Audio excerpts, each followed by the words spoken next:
Injection syringe দিয়ে আজকে একটা পাওয়ার ব্যাংক তৈরি করব, যেটা বানানো খুবই সহজ। এর জন্য লাগবে একটা সিরিঞ্জ,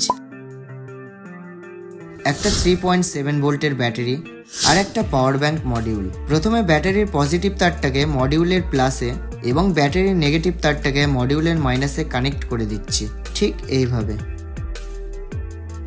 এরপর একটি প্লাস্টিকের টুকরো নিয়ে মডিউলটাকে তার উপর রেখে একটি মার্কার দিয়ে ইউএসবি পোর্ট আর চার্জিং পোর্টটাকে ভালো করে মার্ক করে নিচ্ছি এবং মার্ক বরাবর কেটে নিচ্ছি। তারপর মডিউলটাকে প্লাস্টিকটার উপর ঠিকঠাক রেখে একটি গ্লুগান দিয়ে ভালো করে সিল করে দিচ্ছি। ব্যাস, আপাতত এটা রেডি।